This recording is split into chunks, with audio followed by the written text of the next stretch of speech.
If you would like to get your song reviewed, dear listener, there's the filthy capitalist option. As Sori says, $125 gets you straight to the head of the line. You don't have to be a part of the alliance. You don't have to be part of the group. Wait a minute. And the biggest thing is you don't have to wait. You hop, skip, and jump right in front of everybody. $125 gets you there. You do that 3 times, and then get matched down to the $75 rate for perpetuity. Yes! Also, there is a band review option.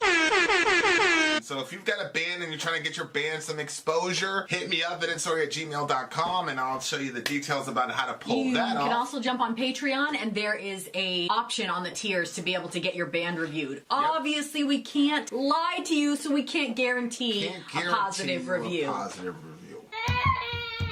Get what you get. It's just rubbish. Rubbish. Rubbish. That's British for garbage.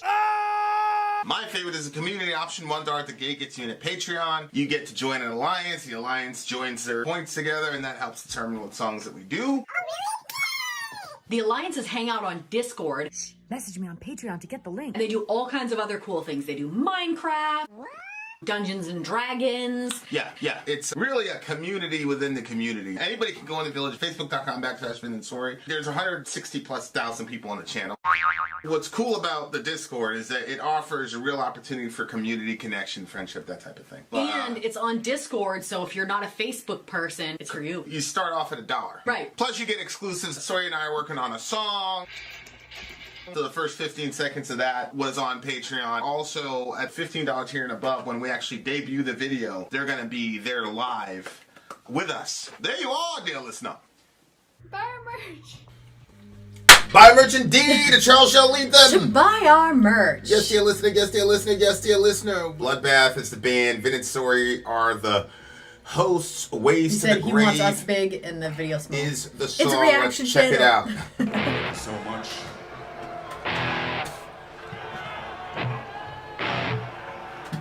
We gotta look for this singer too. So, do you have the record we did called Resurrection Through Carnage? Can't fucking hear.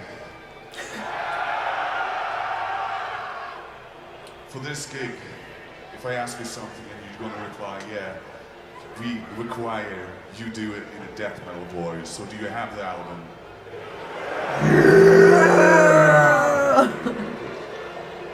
Play a song from that record for you right now.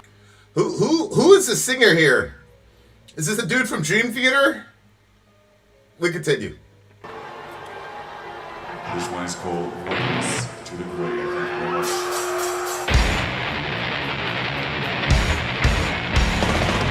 Okay.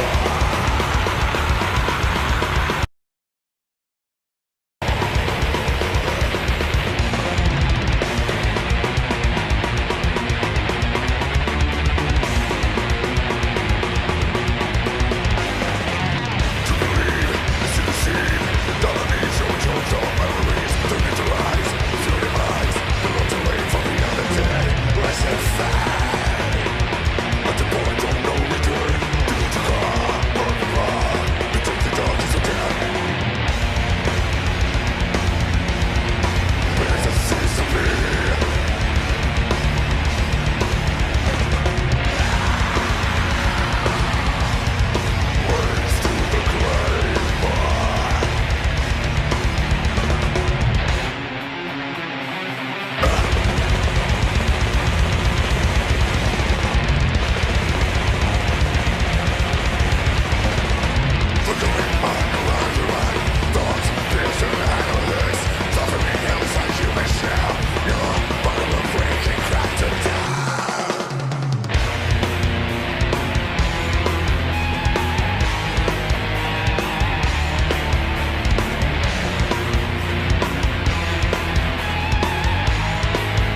Okay. Ended exactly at 17:10, which is what I was supposed to do. You followed hopefully. instructions. 10. Wait. No, stop 17. at 17:40. Oh no! Do not alter, shorten, or Thank you very, very much.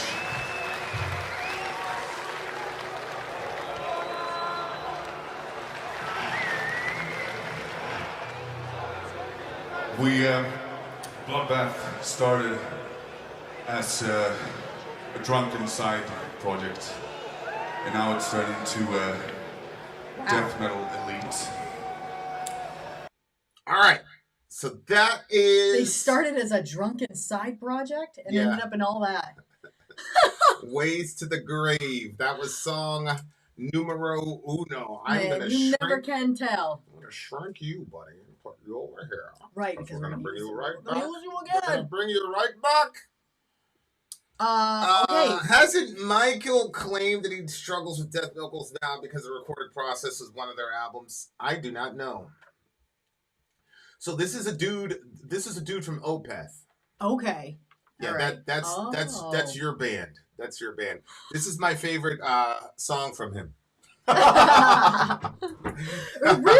I'm surprised. This is my favorite Opeth song, and it's not really Opeth. It's the dude, the lead singer from Opeth. I think it's Dan Swano is his name. We only have 19 likes or dislikes. So after this song, nine likes or dislikes. Yeah. We need at least 10. So if we don't have 10 by the time we're in this review, we're gonna have to end the video. Yeah, you're gonna have to reach out to me to reschedule a stream. Okay, the ruler of earth and sky. I am infernal. I am the quest to see the heavens die. Oh, I'm on a quest to see the heavens die. My fascination with the dead won't be fulfilled here on this killing spree. Whoa. And when they dream, that's when my is this is a god speaking? If it's a god, if it's a demon, or if it's a serial killer, or if it's a demon inhabiting the serial killer. Okay. There's a lot of ways we could take these lyrics initially. And when they dream, that's when my spirit arise. And when they scream, a little part of them dies. I find my way into the minds of the weak. They are led astray. It's now my path that they seek. Oh. You die before me. Your destiny's in my hands. You are soon to see. My one desire is to rule this world eternally. And when they dream, that's when the spirit arises. And when they scream, a little part of them dies. I find my way into the minds of the weak. They are led astray. It is now my path they seek. You will never reach me. I am the darkest one. You will never heal me. A mind beyond repair. I will make you fear me. I slay your hopes and dreams. You're lost forever in this world of mine. I devastate your life and crush your every dream. No human being will perceive your silent scream. The king of rapture will betray your soul tonight. The life of yours is soon to end in brutal death. Don't look me in the eyes if you are awake. Just a glimpse of me will put your life at stake. I am the horizon. I am the serpent of the dead. My gaze will burn your skin and flesh into a crisp. Well, like fire. Like I would. This very morbid mind of mine, I will set your course into an early grave. I twist your fate and seal your doom. I bid you welcome, my eternal slave. Sounds like a date with mayonnaise. That's what it is. It's exactly what I was thinking. Freaking mayonnaise. Here we go. Okay. Yeah, this is my current theory on this song is that this is a guy who's I don't know about serial killer, but he's obviously a bad, he's completely and totally subsumed by this darkness. He had some sort of fascination with death and destruction when he was younger. I mean, I don't know how much of this to talk about. Like, we've had experiences with people who are just completely fascinated with death and destruction and just gravitate towards it. Yep. And I look at that as something that's symptomatic of something else.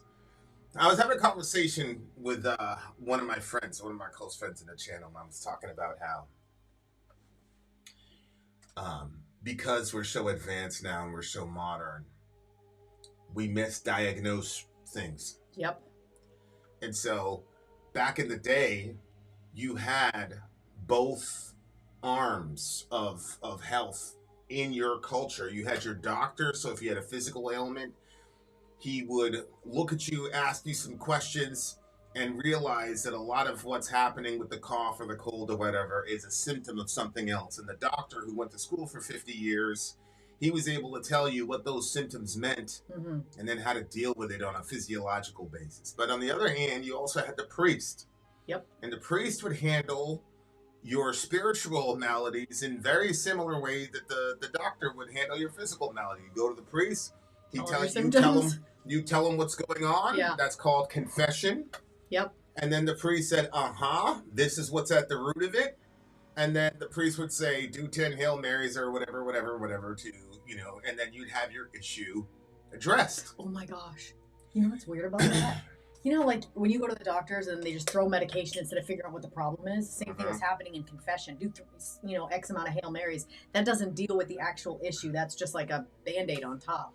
Well, it may be. It depends on how the person interprets a Hail Mary. I think if your grandfather, I would prescribe him 10 Hail Marys because that's not just something he's doing. Like, he really means that shit. And if you listen to the prayers in the Hail Mary, it's talking about full of grace, blessed whom, blessed Jesus, pray for us now and in the hour of our death. Holy Mary, Mother of God, pray for us. Like, look, I don't necessarily, we did that out. I incorporated some ritual, because Protestants believe that if you ritualistically repeat something, all of a sudden it's not significant in it. It's kind of like what you just articulated. If you're just saying stuff off your head, then it's not significant. Unless you came up with the specific words, then it's no longer significant.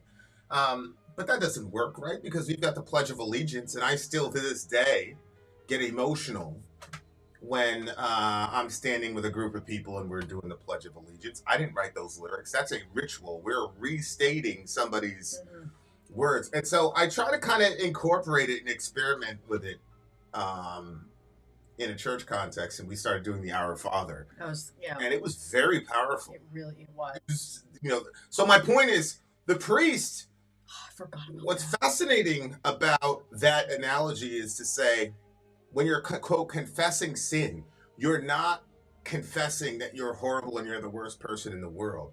You are acknowledging that something underneath what you did, there is a symptom.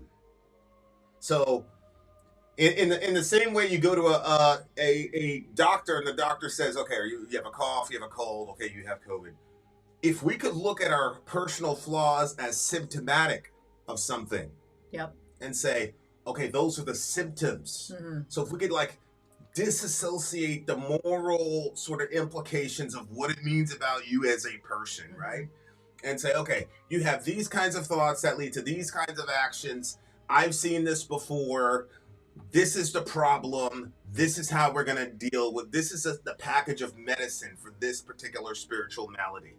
And some of that is, ritualism.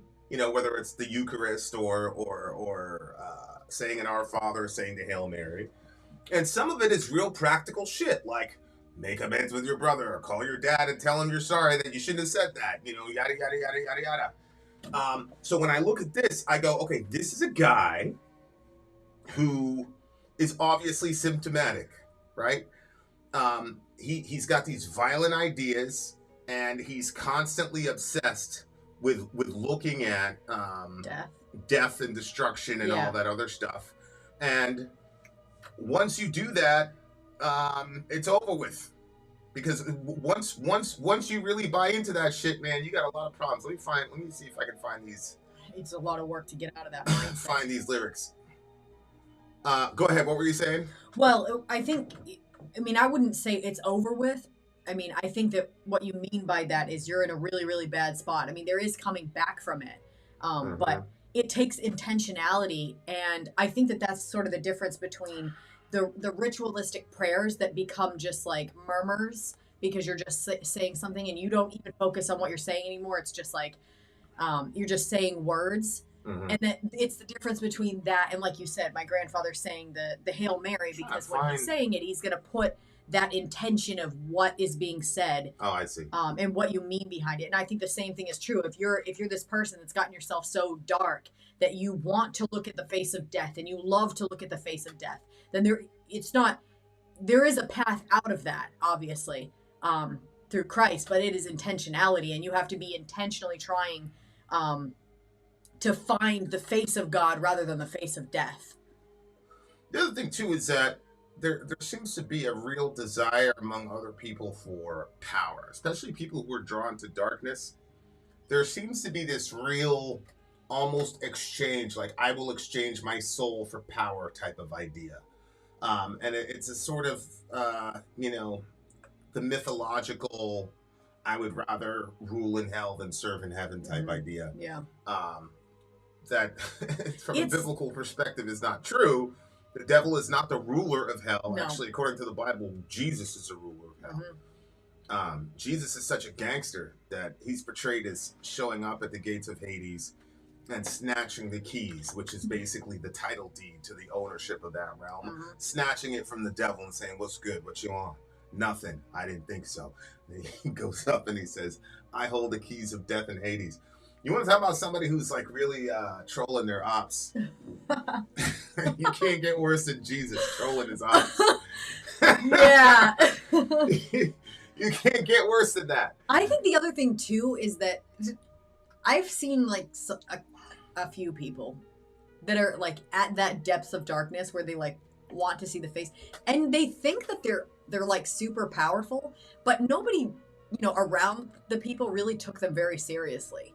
Like, I don't think that that's the case in all instances, but like that, I'm talking about personal experiences. So outside of that, maybe you have some ideas or influences or whatever. But like people that I saw personally that liked to look into the face of death, and they liked the power that gave them. Like, nobody looked at them as a powerful person, though. They felt like they were powerful, but like people really didn't take them very seriously. I'm not saying that that's the case in all instances. I think if somebody is really led about by some darkness and devils, like there is some seriousness that should come with it. But this person, I don't know, bro, because I knew somebody, and we were in the belly of the beast in Bronx, New York. Yeah, but as that person progressed, that person put a swastika on their forehead. Yep. And they had some real live gangsters, like dudes that I knew were like certified gangsters, scared of her. But then later on in life, like they were still trying to be like dark like that and say all those dark things, and people were like, Yeah, that's because those people didn't really understand. Because those people came from environments where there was no bloodshed anywhere. Oh. You know what I'm saying? But where we were from, they absolutely took that person very seriously. And if they didn't, I am certain folks would have died. I'm certain of it. They were right to take her serious because that's the time that she was on at the time. Okay. So, like, I get it. People don't take, but see, I always take those people seriously because the thing is, it's like 10 of them are crazy. 10 of them are, pretenders or whatever, but one of them is real and one of them is going to kill 20, 30. Like, we just had it a couple months ago in this state. You see what I'm saying? Yeah. Yeah. Yeah. And the other thing is, Emily in the house, the other thing about this whole situation is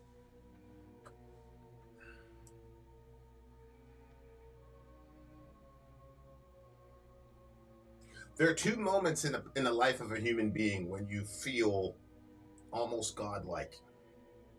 And one is at a birth, and the other is at a death. When it's always crazy. Like, we talk about this, and I still can't like wrap my mind around it. That there was a time when Seneca was not. Yeah. And it's mind-boggling to me that like he did not exist. There was nothing about him, his personality, all around. But now he's here, and he'll never not be here from a Christian vantage point. And the dynamics of seeing that emerge, because he's kind of like this hidden thing. You know what I'm saying? I mean, we have ultrasound and all the rest of it, but we all know that doesn't do justice to what an actual baby is. But like seeing it happen, like seeing that emerge, where he was just an idea in my mind, or he was particles and cells, or He was the combination of these two fused gametes, whatever you want to say. Like, it is a really, especially the first time, a really powerful moment when you see that life emerge and you know that you are the cause of that. The other side of that is, you know, you hit somebody and they're bleeding out, and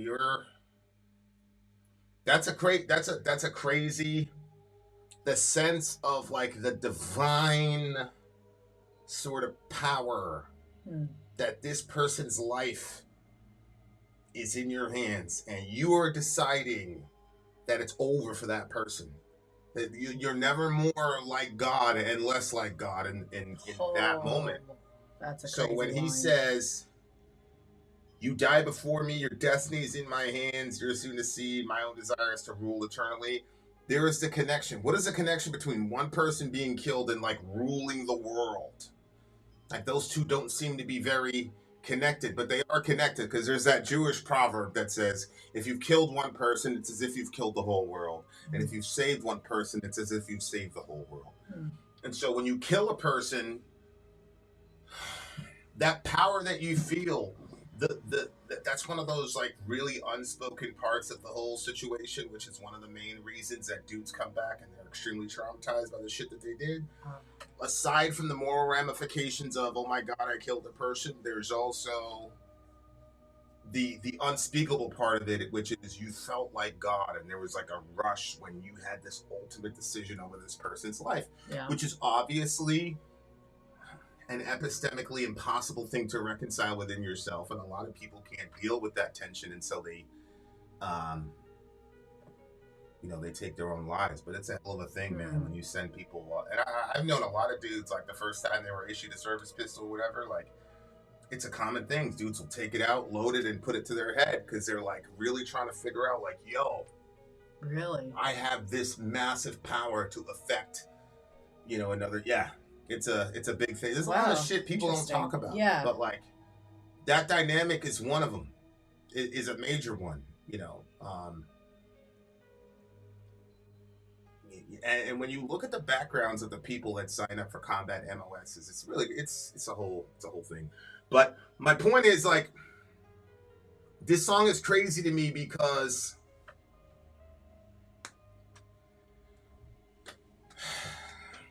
I don't know, man. I'll say it this way, like, you know,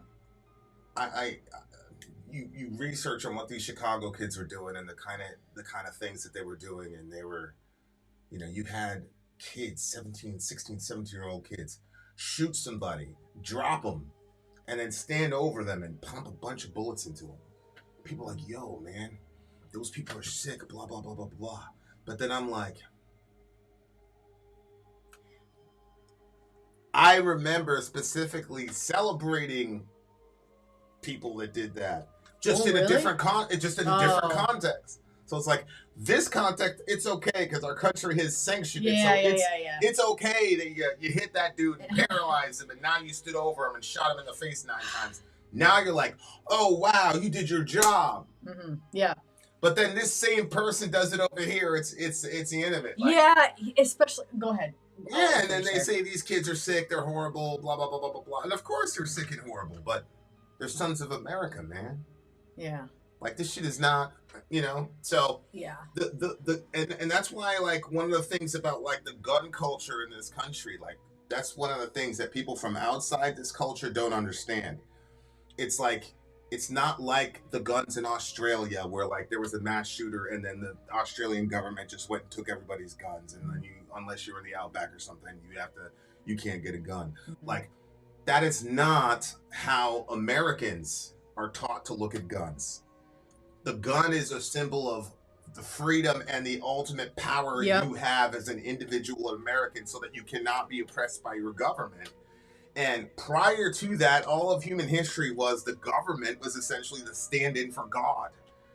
So, and that's why you have emperor worship and all the rest of it, because the state was a stand-in for God. But Americans are taught, man, this gun right here made us equal to the gods. And it made it so that those gods couldn't come over here, and now we're the gods here. And so now if you have that kind of power when you're holding a little 9mm, what do you think is happening at the highest levels when we've got, ICBMs, all types of shit? Yeah. So like, we're looking at this song and going, man, this guy is really sick, blah, blah, blah. Listen, the worst somebody's going to do is kill 25 people if somebody like takes this song and takes it literally or whatever. That's about a 15-minute incursion into Syria or whatever. You see what I'm saying? Yeah. So it's like, it's a really weird kind of thing, because it's like the people that certain subcultures celebrate,